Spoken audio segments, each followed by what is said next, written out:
ამერიკის შეერთებული შტატების 47 პრეზიდენტი დონალდ ტრამპის საპრეზიდენტო ფიცის მეორედ დასადებად ემზადება.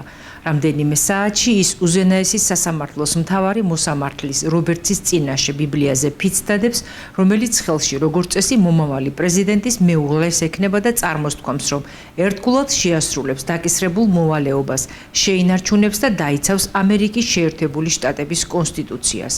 ცერემონია დაბალი ტემპერატურისა და მოსალოდნელი ყინვის გამო კონგრესის შენობაში გაიმართება. კაპიტოლიუმის დახურულ სივრცეში მოეწყობა საინაუგურაციო აღლუმი და საზეიმო მიღებაც.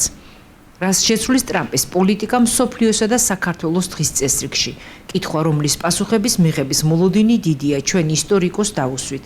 შალვა თავაძე გვეუბნება, რომ ცვლილებები იქნება და ეს პირველ რიგში მსოფლიო რუკას დაეტყობა. ის იმედოვნებს, რომ შტატების ყურადღების ცენტრში იქნება საქართველოს, მისი გეოპოლიტიკური მდგომარეობიდან გამომდინარე.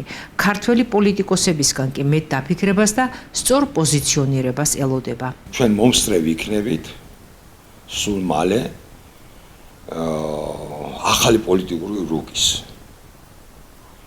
ავით რამდენად მოახდენს კარგავლენას საერთოდ მშვიდობასთან დაკავშირებით, ცოტა ძნელი ამის თქმა, მაგრამ ახალი პოლიტიკური რუკა რომ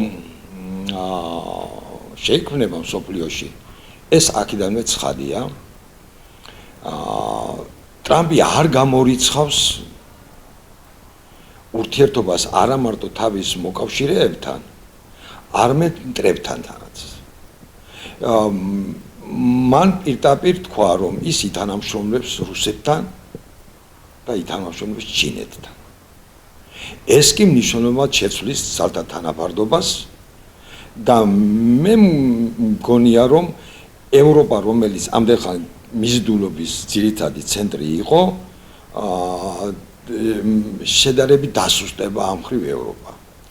იმიტომ რომ ამერიკის შეერთებული შტატების საგარეო პოლიტიკური კურსი არ იძლევა იმის, ყოველ შემთხვევაში ჯერჯერობით რაც ჩანს, არ იძლევა იმის პერსპექტივას, რომ ის ევროპულ დემოკრატიას ფინანსურად მხარს დაუჭერს. მან პირდაპირ თქვა, რომ ნატო უნდა იყოს ძლიერი ორგანიზაცია, თუმცა არა ამერიკის შეერთებული შტატების ხარჯზე.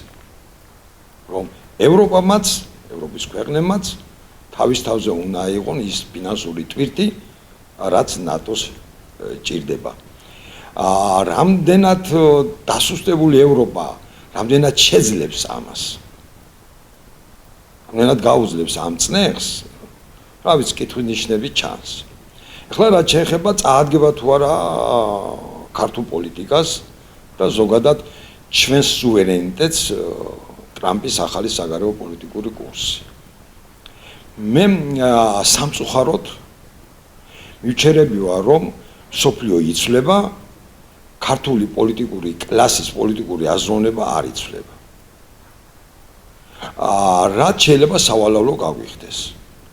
ამიტომ მე ურჩევდი ყოველ შემთხვევაში, ჩემი სურვილი არის, ურჩევდი ჩვენს პოლიტიკოსებს, რომ გადახედონ თავიანთ პოლიტიკურ შეხედულებებს, რადგან ის ძველი აზროვნება, რომელიც დამკვიდრდა ცივი ომის შემდეგ, მოითხოვს გარკვეულ ცვლილებებს.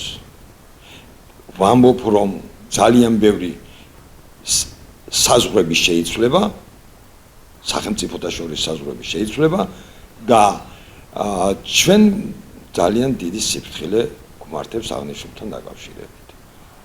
ფიქრობ, რომ გადახედავენ მართლა ჩვენი პოლიტიკოსები და ემოციებზე კი არა, არამედ უფრო პრაქტიკოსები გახდებიან თავიანთ აზროვნებაში, რადგან ამერიკა პირდაპირ საუბრობს, ის იმოქმედებს თავისი ამერიკის ინტერესებიდან გამომდინარე. მე მჯერა, რომ ჩვენი ქვეყნის ინტერესებიდან გამომდინარე უნდა ვიმოქმედოთ და ამბიციებს თავი უნდა დავანებოთ. ვაშინგტონში იმყოფება და ცერემონიას კონგრესმენ უილსონის მოწვევით დაესწრება საქართველოს მეხუთე პრეზიდენტიც.